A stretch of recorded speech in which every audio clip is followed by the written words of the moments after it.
Man, thank you, Verna. Let us pray. God, we give you thanks this morning for this word. Thank you for this wonderful letter from Peter. And I ask God you'd help it to come alive to us this morning, that we could see it with fresh eyes, and maybe even for the first time this morning. And I ask you to give us wisdom, give us clarity and discernment about how we can be people of the cross who live in this time and place. We're several thousand years away from a lot of these things, but I pray you'd give us the imagination, the creativity with which to see how we can live out this story here in Elk River and the surrounding areas, or wherever we're going to tomorrow. And God, I pray that you would help us to keep our eyes focused on the cross. And this morning we would understand in a deeper way what it means to be people who are holy and called to be holy, and how we can do that. So we ask you to bless us this morning in the name of the Father and the Son and the Holy Spirit. Amen. Okay, you can be seated again. Okay, please stand back up. I'm just kidding. No. We call it Lutheran calisthenics is what we call that. Well, good morning.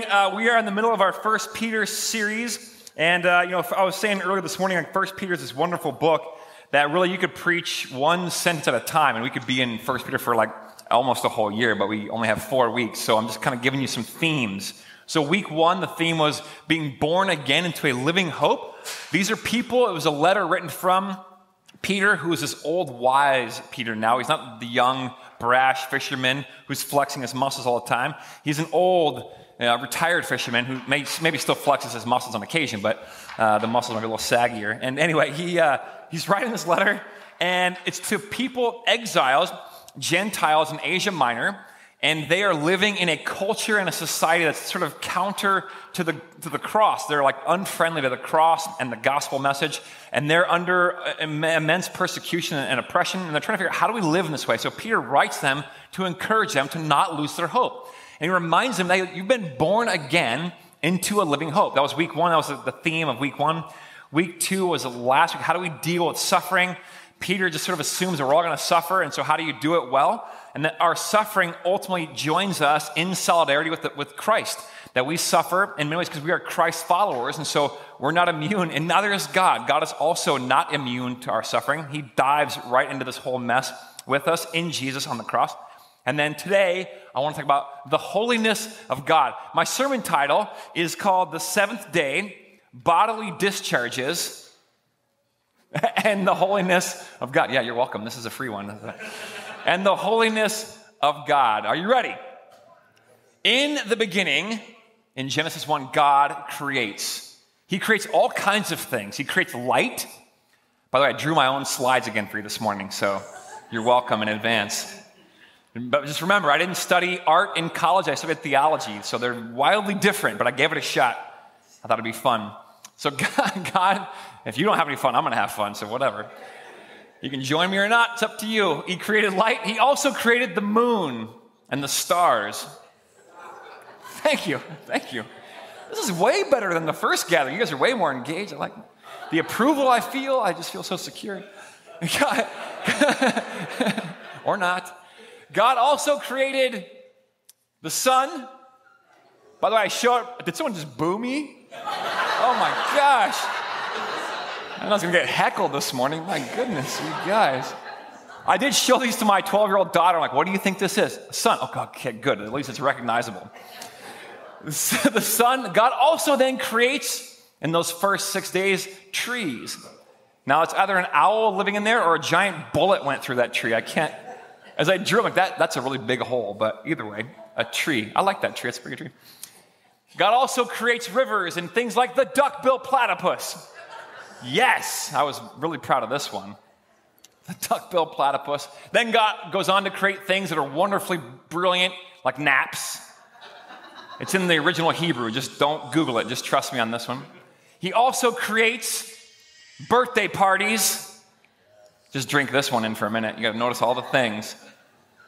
Some of you should carry around a fire extinguisher at your birthday party, just in case. You're old. Okay, God also then creates this beautiful thing called the mixtape. Yeah, let's go. Now, I realize this joke is for a very specific segment of the population. I get it. If you're too old or too young, you're like, what's a mixtape? But everybody else knows what I'm talking about. Let's go. To Sharon or Tina or Megan, whomever, whatever, forever. Well, young ones, it's like a playlist, but it was one little block of tape there, and you had to wind it. Anyway, the whole thing. And then lastly, God also creates babies in Halloween costumes. Again, that's in the original Hebrew. Just don't look it up. Just trust me on that one. Okay, none of those last few were in the Bible, but you get the idea. God creates all these wonderful things in the first 6 days. Then the seventh day, God shifts gears, and he stops. He ceases creating. He finishes, and then he rests, which is always kind of odd to me. Like, was he tired? Does God get tired? Why does he rest? But he stops, then he blesses the day, and he calls it holy. Now, the original Hebrew word there is the word kadosh. Everyone say kadosh. Kadosh. I love that word. It's a good word. This is the first time, believe it or not, that the word holy or kadosh is used in the whole Bible. It's used a ton in the Bible. Most often it's used in the book of Leviticus, which we'll come to later. But for now, the first time it's used here. Now remember, the principle of first mention, whenever you're reading the Bible, if you come across a location or a word that's used a lot, go back to the very first time it's used. It will help you understand what it means or what happened at that location. So here's odd, because the very first time the word holy is used, it's in reference to time. A day, in fact, which is like raises all kinds of questions for me. Like, why did God call this day a 24-hour period or a period of time, this moment in time, holy? He calls it kadosh. And what about this day is kadosh, is holy? What is this all about? Why would he do this? The great theologian Abraham Joshua Heschel, this great Jewish theologian, says this: when history began, there was only one holiness in the world. There was holiness in time. Then he goes on to say this: it was on the seventh day that God gave the world a soul. I love that. And God blesses the seventh day and calls it kadosh. Now, the word holy is difficult to define. And if I say that word, it probably conjures up for you all kinds of images or thoughts or definitions. One definition that I found actually in Webster's dictionary, it just simply says anything that is holy that is devoted to God. Fair enough. So priests, you might say, are devoted to God, therefore they're holy. So the Bible, you might say, oh, it's the Holy Bible because it comes from God, it's devoted to God. Fine. But here's the tricky part when you sort of to define this word and kind of unpack it a little bit more. God is called holy, and God is called holy not because God is devoted to God or comes from God. God is holy in a different way. How is God holy? And how should we understand this word? Now, in the Hebrew, it's the word kadosh, which I told you. Also in the Greek, the word is hagias. Everyone say hagias. Wonderful. You can drop these in your mealtime conversations later on today and score some bonus points. And most of us have all kinds of ideas about what this might mean. In fact, if I said, hey, define what is holy for me, many people might say or have said, well, anything that's without sin, or that really is perfect or not profane. You might think to be holy means to be pure, like morally behaved. You might have a friend who says, oh, you're so holy, you're holier than thou, because you behave in this morally upstanding way or ethically upstanding way. Holiness also kind of conjures up this idea like go ahead, Sarah, you can put that back up, like not being near to sin or not being near to the things that are profane, separated from the profane. So here's an example. Things that are holy are things that are kind of other than, separate than, go ahead, Sarah, you can keep it up there, distinct from the, thank you, Sarah, she's doing a wonderful job. Give Sarah some love this morning. Every morning I'm like, Sarah, you just bear with me. I know I'm going to be all over the place, but she does a wonderful job, so thank you, Sarah. So you might have this idea in your head about what it means to be holy or for something to be holy. And so you might think of God in the same way. This is your framework for what God is like. If God is holy, fine. It might look like this then. Oh, wait, go back. Oh, okay, I got some examples for you for separate things than the profane. So if I were going to give you some examples, like, hey, here are some things that are holy or separate than the profane, here's an example. And if you've ever been to the Mall of America, you know what I'm talking about, right? Yes, this is an example. Hey, these things are holy. This is profane. Here's another example. Here we go. Am I right? Yeah, I thought not long or hard about that. That was an easy one. How about this one? So short goodbyes. We love long goodbyes, don't we, Minnesota? Okay, I do. I love long goodbyes. My staff's like, you've said goodbye 4 times. Why are you still here, Ryan? I'm sorry. Okay, now, if you think about God in the same way, like separate from the ordinary or the profane or sin or those, you might have this idea of what God is like. You might even use words like, oh, we are separated from God because we are profane or have sin or sinned, and God cannot be near those things because God is holy. So you have this divide. Now, for me, this raises all kinds of problems, though. One is that this sort of idea of God, it defines God as holy over and against sin, which God existed before sin existed. So God can't be defined in reference to sin because that's not how God is. God is defined in and of himself. And also he existed way before sin did. So that's kind of a problematic idea. Also, this flies in the face of a lot of biblical ideas and images of God and holiness and sin in the Bible. The most profound is the incarnation. Here's a picture of the incarnation in case you missed it. The incarnation was when God comes into human form, in flesh of Jesus of Nazareth, and jumps right into the middle of our sin, our brokenness. Of course, he does become sin for those who know the Bible, but also he's not a sinner per se at all, but he hangs out with them so much so that people think he's a drunkard. So Jesus is not separated from those who sin or from sin. He's hanging out with them. So this idea of holiness is that which is sort of separated from the profane or from sin just doesn't work if you understand the incarnation. So how then can we be people who define holiness? Peter says, hey, be holy for I'm holy, or for God is holy.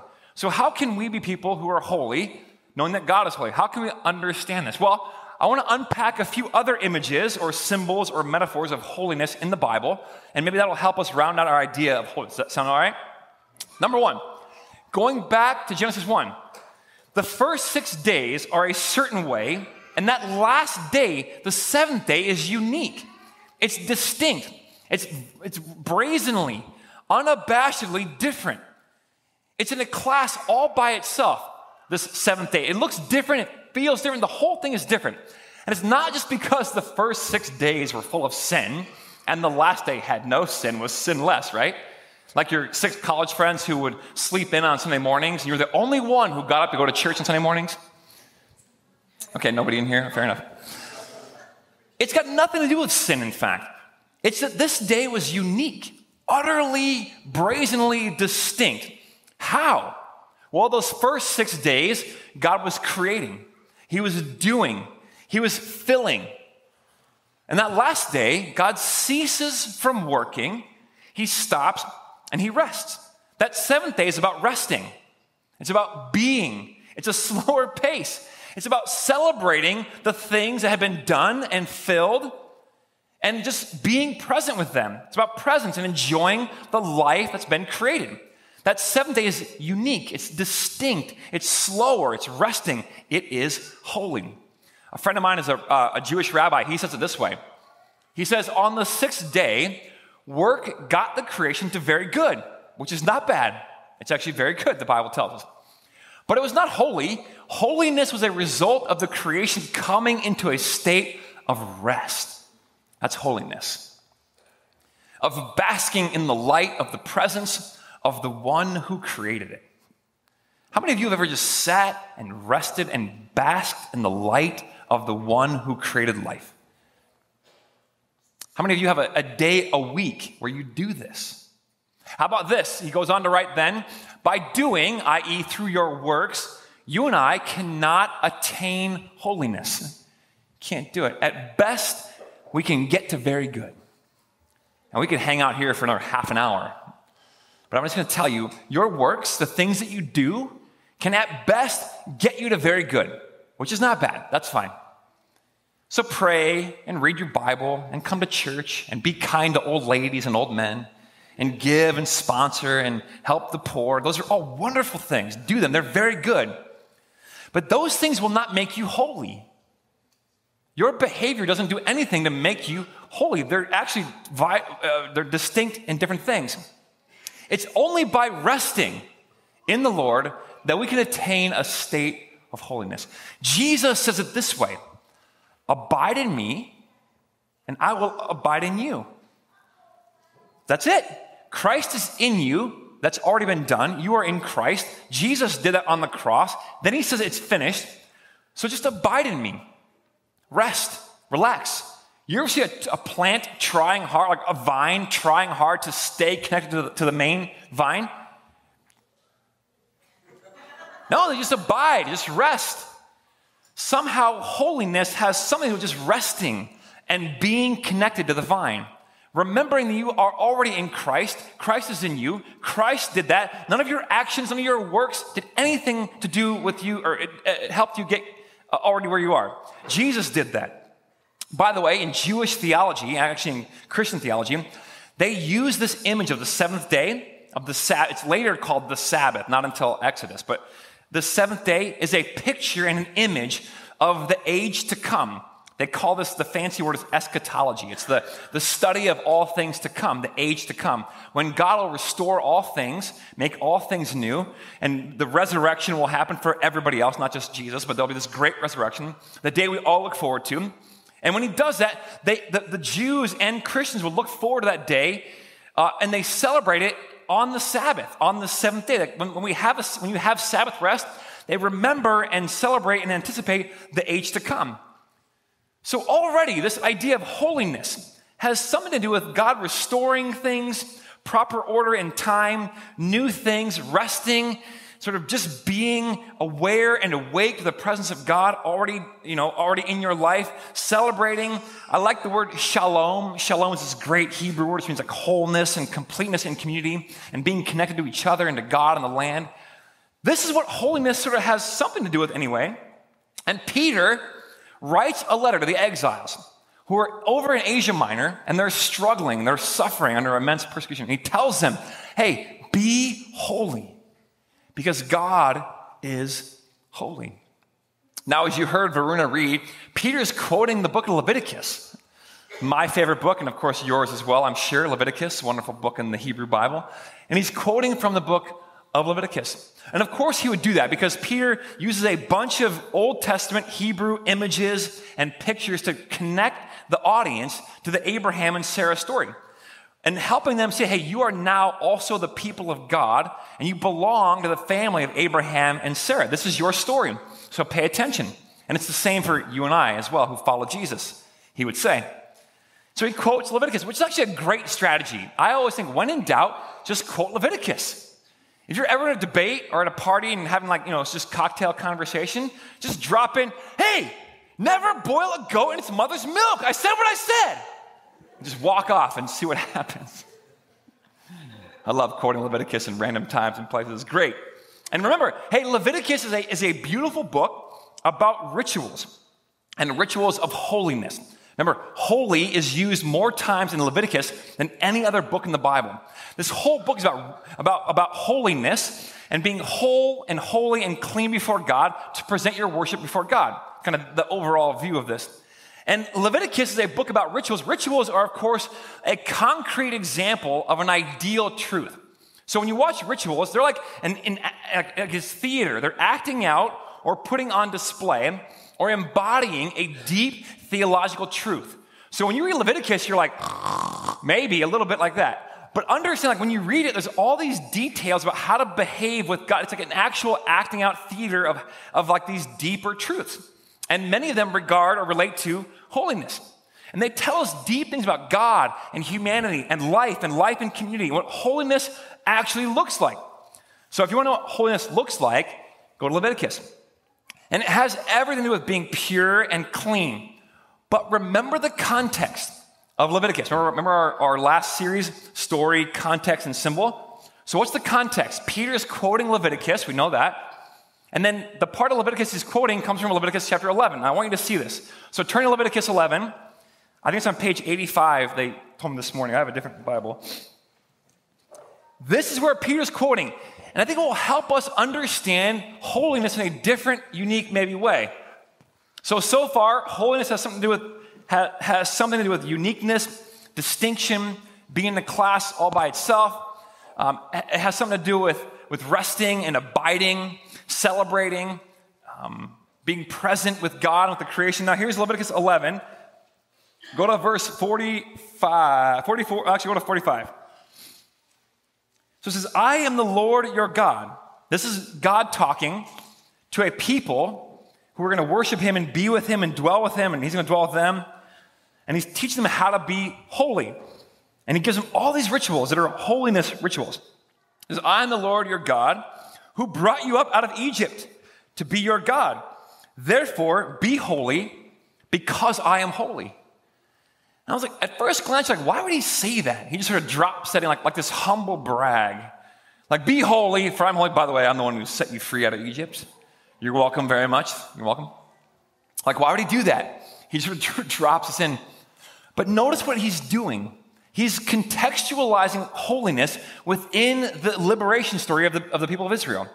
Like, hey, remember, holiness has something to do with, he's telling them, like liberation from slavery, being free, being able to live as my people and vice versa. So holiness has something to do with delivery, with liberation, freedom. God's holiness is on display in action when he sets the people of Israel free. It's his love. His love, his holiness is on display. You see, holiness is something to do with liberation, restoring relationships, restoring community, restoring wholeness, this idea of shalom. And by the way, when you help other people who are in bondage or under oppression or been marginalized, when you help them, it's a holy act. When you help others and you help set them free, when you sit and talk with an addict and you pray for them, when you help someone who's living in poverty and you help them in all kinds of ways, that's a holy act.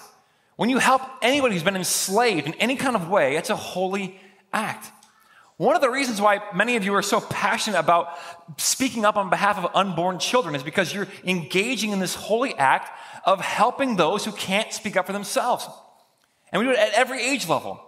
So even when you're older, we want to value and honor this kind of like liberation and freedom and life at every age and every level. These are holy acts. Jesus said it this way. Jesus said, hey, look, better to have a millstone tied around your neck than to offend one of these little ones. Because holiness has something to do with setting people free and helping them find liberation. So Israel was called to image this God through concrete behavior that sustains life. And every detail matters. Every detail. Not just behavior or actions or details in the sanctuary or in the temple, but it matters every part of your life. It all matters. When I was younger, I worked with middle school kids and high school kids that hang out in the church here, and many of them were not familiar with this building. They weren't here a lot. They'd come here on Wednesday nights or other times and they'd hang out. And many of them would bring in their old behaviors they didn't stop acting a certain way because they came in the door. And so they would use language that many of you might call like foul language or swear words. And they would say it and they would look at me like, oh, sorry, I shouldn't swear in church. I'd say, well, look, one, I'm not that offended, or I'm not easily offended, but two, hey, you shouldn't just behave a certain way because you're in the church building and then when you go outside, you can behave another way. Like every detail of your life matters. How you live and how you are and how you treat others and the things that you say and what sort of your way of being in the world, it matters no matter where you are. And so in here, great. Out there, yes, great. Every detail matters, including how you boil goats. This is why he mentions this. Don't boil a goat. It's less milk. And also, bodily discharges. You know I was coming to this. Just a little bit later in Leviticus, he gives these ritual ideas for cleanliness around the idea of bodily discharge. It's in the Bible. Look it up in Leviticus. It's wild. And like, why is he talking about this? Well, I want to say a couple things. One might be a tangent, but so all the things in life matter. So there's this whole chapter on like bodily discharges and what you do when these things happen. And you're kind of coming up against life and death and this very sacred thing, bodily discharges, believe it or not. And they teach you then, the priest, how to then become ritually clean after you have these bodily discharges. One thing I'll say too, like in this chapter, they talk about the act of sex. Yes, he just said sex in church, I know, but hang tight. By the way, you can read this to your kids if you want to give them a sex lesson. But the idea is like, hey, this is like an important, like heavy thing, this act of sex. It's a powerful thing in which you come up against this, life and death come very, very, very close together in this act. So treat it with reverence. It's a sacred, holy thing. And I think part of our problem today is we treat this act of sex, this gift from God, as a flippant, almost passive thing. And it's unfortunate because it's like actually a very heavy, grave, serious, weighty thing that God wants us to handle with seriousness. And so then the priest's like, hey, when these things happen, you can read about it later, here's how you then become ritually clean after these things happen. And so in this chapter and in many other ones in the book of Leviticus, there is this sense of holiness means to be clean or whole or healed. And it's not just simply a matter of like, hey, behaving good or behaving morally good or not being, full of sin. It's this idea of like being whole and clean and like restored back to community, back to life and with God and with others. So the invitation is this: live an integrated life. Not a fractured life, but an integrated life. Live out of your whole self. Live a healed life. Many of us walk around as a disintegrated self, suffering from wounds and baggage and all these things. It's an invitation to be healed. And Peter calls the exiles to be holy, for God is holy. He's not just saying be morally perfect, or try harder, or stop smoking cigarettes, or don't listen to rock music, or don't get tattoos, or don't swear in church. He's saying something much deeper, more profound than this. He's saying, look, be unique. Be different than the culture around you. Be whole. Be restored to your neighbor, to your enemies, to yourself, to God. Be healed. Live out of your full self, your true self. Don't hide any longer. And then create goodness. Invite others into this goodness, this wholeness, this communal life. Help others be free. Set them free. And yes, let your good works, or let your light so shine before others that they may see your good works and glorify your Father in heaven. When you live in a culture that's contrary to the way of the cross, your actions, your life, the things you do, how you spend your money, the things you say will stand out in contrast to the rest of the world. Doesn't make you better or not. It just means you're different. You're unique. You're distinct. And the call is to invite others to be a part of that life. Live a whole life. Live a healed life. Now, here's the bottom line. I'll end with this. You didn't do this on your own. Because remember, your actions, your works don't make you holy. Jesus said, abide in me and I'll abide in you. So here's how we've been healed. That's it. It's finished. Central this morning, may you know that God is holy. And in response, may you be holy.